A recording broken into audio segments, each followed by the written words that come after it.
आदाब नाज़रीन, आप देख रहे हैं गुलिस्तान न्यूज़। अभी तक का उर्दू खबरनामा लेकर मैं आपका मेज़बान गौहर कुछ आपकी खिदमत में हाजिर। तफसीलात से पहले सुर्खियों पर एक नज़र।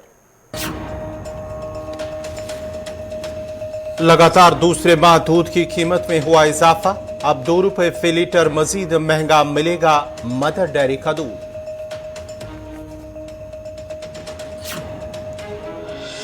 कश्मीर में हालात बेहतर होने तक पंडित मुलाजमीन को जम्मू मुंतकिल किया जाए। कश्मीर के हर फर्द को मिलिटेंट की नजर से नहीं देखना चाहिए, गुलाम नबी आजाद। जम्मू में आंगनबाड़ी वर्करों का अपनी मांगों को लेकर एहतजाज, पेंशन स्कीम लागू होने और रिटायरमेंट के वक्त रुकूमत देने की दोहराई मांग।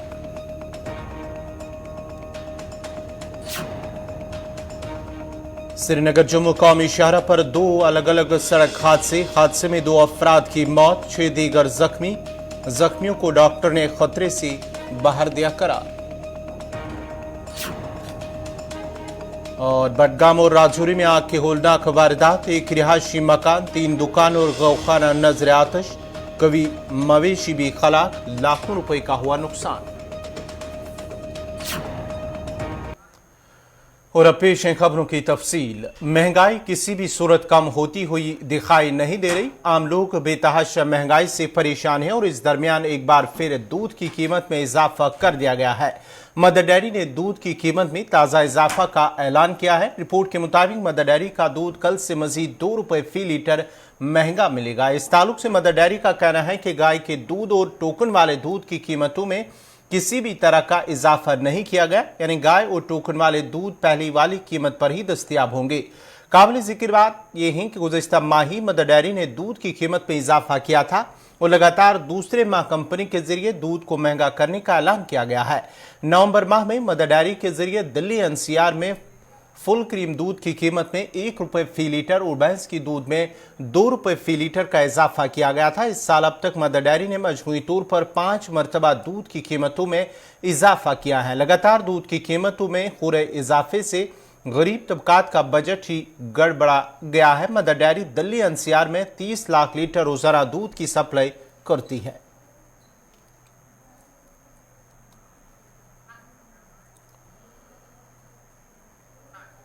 डेमोक्रेटिक आजाद पार्टी के सरबराह गुलाम नबी आजाद ने कहा कि कश्मीर में हालात बेहतर होने तक कश्मीरी पंडित मुलाजमीन को जम्मू मुंतकिल किया जाना चाहिए। गुलाम नबी आजाद ने अनंतनाग में एक तकरीब के मौके पर मीडिया से बात करते हुए कहा कि कश्मीर के हर फर्द को मिलिटेंट की नजर से नहीं देखना चाहिए। उन्होंने कहा कि मिलिटेंटों और आम लोगों में फर्क करने की जरूरत है और हर किसी को शक की नजर से नहीं देखना चाहिए। और उन्होंने मजीद कहा कि कश्मीरी पंडित मुलाजमीन टारगेट किलिंग के पेश नजर यहाँ नहीं रहना चाहते और जब तक हालात बेहतर नहीं होते उन्हें जम्मू मुंतकिल किया जाना चाहिए। नहीं, देखो गलत बात नहीं कहनी चाहिए। मैं भी कहता था कश्मीरी वापस आना चाहिए और मेरे ही वक्त में भी ये 6,000 सीटें प्राइम मिनिस्टर ने पीएम पैकेज में दी थी। 3,000 तभी लगे थे और हमने जगती में भी मैंने ही बसाया था, जगह भी मैंने ही देखी थी, बनवाई भी मैंने थी और जगह भी जम्मू में मैंने बसाया दिए थे चीफ मिनिस्टर, वो भी डबल शिफ्ट ट्रिपल शिफ्ट ने बसाया। यहाँ भी बडगाम में भी तामीर की थी। लेकिन हर वक्त के हालात को देखकर फैसला दिया जाता है। पिछले 1 साल से जो टारगेटेड किलिंग की जाती है उससे जो यहाँ मुलाजम है वो नहीं रहना चाहते तो नया कहाँ से आएगा। जब हालात आएंगे अच्छे होंगे तब जरूर आना चाहिए। और टारगेटेड किलिंग से जो डर और खौफ हमारे कश्मीरी बच्चों में है और वो आ ही नहीं रहे हैं तो डबल नुकसान है। वो आ भी नहीं रहे हैं और हमारी पढ़ाई का भी नुकसान है। इस दोनों को अगर बचाना है तो टेम्परेरी तौर पर उन तमाम लड़के लड़कियों का तबादला जम्मू में करना चाहिए। जम्मू में करना चाहिए, उनकी जान बचे, जरूरी है उनको बनवाना। तो इसलिए उसमें हमारे यहाँ और फिर वो हमारी सोसाइटी में फर्क पड़ता है। आप सब हर आदमी को मिलिटेंट की शक से नहीं देखना चाहिए।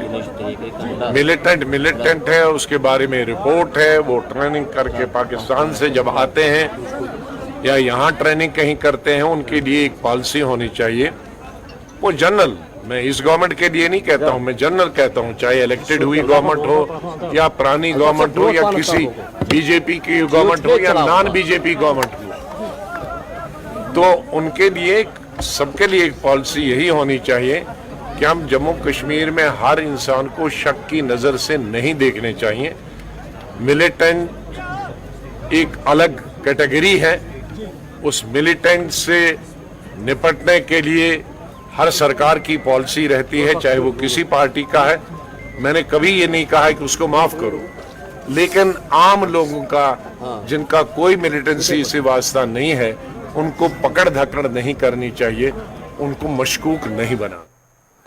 जम्मू कश्मीर में आंगनवाड़ी वर्करों और हेल्परों का एहतजाज पिछले कई दिनों से जारी है और आज जम्मू में आंगनवाड़ी वर्करों और हेल्परों ने अपनी मांगों को लेकर एहतजाज किया और इंतजामिया के खिलाफ नाराबाजी की। एहतजाजी ख्वातीन मुलाजमीन का कहना है कि एलजी इंतजामिया की जानिब से आंगनवाड़ी वर्करों की रिटायरमेंट हद 60 साल मुकर्रर की गई है, जो उनके साथ नाइंसाफी है। उन्होंने कहा कि मुल्क की दीगर रियासतों में 65 साल की हद मुकर्रर है, लेकिन जम्मू कश्मीर यूटी में इसके बरक्स हो रहा है। उन्होंने मजीद बताया कि हम सेंटर की स्कीमों को अमली जामा पहनाकर लोगों तक पहुंचाते हैं। उन्होंने कहा कि आंगनवाड़ी वर्करों और हेल्परों के लिए पेंशन स्कीम लागू होनी चाहिए और जिस तरह से बाकी मुलाजमीन को पेंशन मुराद दी जा रही है, उसी तरह आंगनवाड़ी वर्करों को भी मिलनी चाहिए।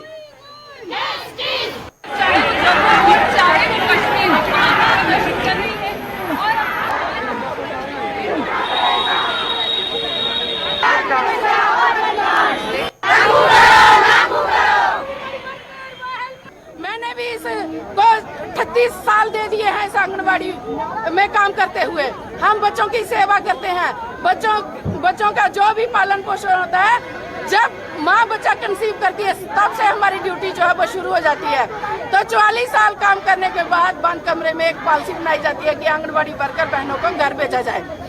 मैं बहुत धन्यवाद करती हूँ कि घर भेजने की तैयारी तो आपने कर ली, लेकिन जो पॉलिसी बनाई उसका दुरुस्त किया जाए। पॉलिसी में ये नहीं लिखा कि हमारी आंगनबाड़ी वर्कर बहनों को कोई सम्मान राशि देकर घर भेज रहे हैं या ऐसे ही भेज रहे हैं, तो ब्रंग लिफाफा जाने वाले में से नहीं है मेरी बहनें। आज मेरी बहनें इसलिए रोड पे आई हैं, अपनी गुहार लगा रही हैं सरकार के आगे, यूटी गवर्नमेंट के आगे, माननीय एलजी साहब से आगे, कि हमारा जो बाकी स्टेटें जैसे सम्मान राशि देकर घर भेजते हैं आंगनबाड़ी वर्कर को, वैसे इनको घर भेजा जाए। तो यही गुहार लगाने आज मेरी आंगनबाड़ी वर्कर बहनें। श्रीनगर जम्मू कौमी शाहरा पर आज सड़क के 2 अलग अलग हादसों में 2 अफराद जान बहक जबकि 5 दीगर जख्मी हुए हैं। आज सुबह 4 बजे के करीब रामबन के बेटरी चश्मा के नजदीक गैस सिलेंडरों से भरी एक ट्रक ड्राइवर के काबू से बाहर होकर एक गहरी खाई में जा गिरी। इस मौके पर पुलिस, क्विक रिस्पांस टीम, फौज ने मुश्तरका तौर रेस्क्यू ऑपरेशन शुरू किया और ट्रक में सवार 2 लोगों की लाशों को निकाल लिया। दोनों लाशों को पुलिस ने अपनी तहवील में ले लिया, जिसके बाद तिबी और कानूनी लवाजमात मुकम्मल होने के बाद लाशों को लवाकीन के हवाले किया गया। उधर बाद दोपहर बानिहाल के चमलवास इलाके में भी एक सड़क हादसे में 5 अफराद जख्मी हो गए।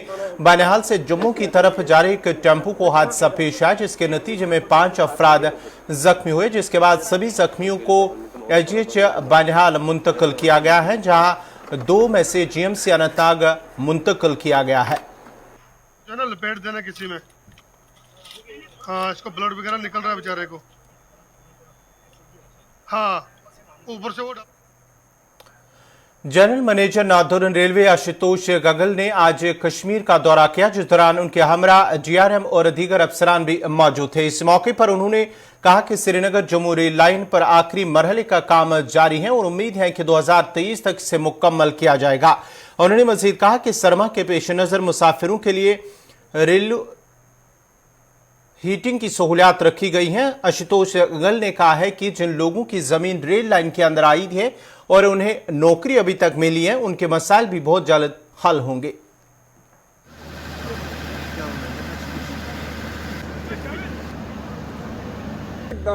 यूएसबीआरएल सेक्शन अब अपने कंप्लीशन के काफ़ी नज़दीक है और उसी सिलसिले में जो बडगाम स्टेशन है, इसका महत्व बहुत बढ़ जाएगा। ये स्टेशन लॉन्ग डिस्टेंस ट्रेन्स के लिए, फ्रेट ट्रेन्स के लिए हमारा मेंटेनेंस बेस रहेगा। तो जो ट्रेन्स आएंगी वो यहाँ पे मेंटेन होके वापस जाएंगी। इस पर्पज़ के लिए यहाँ पे 2 वर्क सैंक्शन करे गए हैं। और वो वर्क अपने शुरू हो गया है उसमें काम डेमो शेड के एक्सटेंशन के लिए, जिससे 12 कोचेस की ट्रेन हम लोग हैंडल कर सकेंगे। और उसी में मेमू के लिए भी फैसिलिटीज़ बना रहे हैं, साथ साथ लोगों के लिए फैसिलिटीज़ बना रहे हैं, फ्रेट ट्रेन के लिए फैसिलिटीज़ बना रहे हैं, कोचेस के लिए या ट्रेन सेट के लिए फैसिलिटीज़ डेवलप हो रही हैं और सिकलाइन फैसिलिटीज़ भी डेवलप हो रही हैं। अब ज़्यादातर डेमो कोचेस में हीटिंग चल रही है।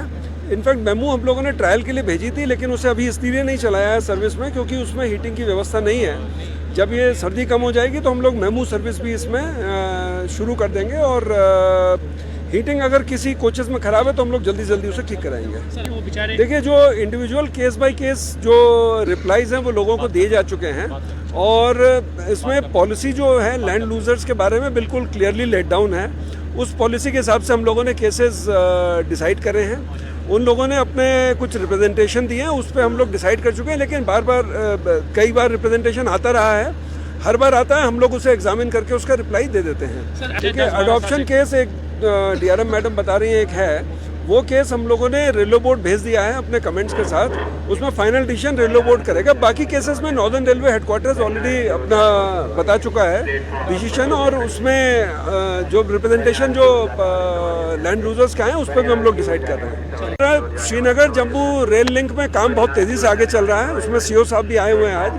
और आप लोगों ने कुछ देर पहले पेपर्स में देखा होगा, सबसे लंबी ट्रांसपोर्टेशन टनल 12.5 किलोमीटर्स के आसपास, वो टनल दोनों साइड से थ्रू हो गई है।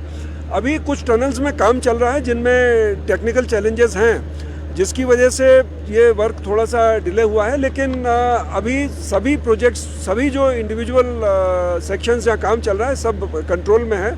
और हमें पूरी आशा है कि अगले साल में हम लोग इसको, इंजन रोलिंग का हमने अपने लिए बहुत एम्बिशियस टारगेट रखा हुआ है, और उसके बाद सेक्शन भी ओपनिंग, हमें पूरा विश्वास है कि हम लोग अगले साल में 2000।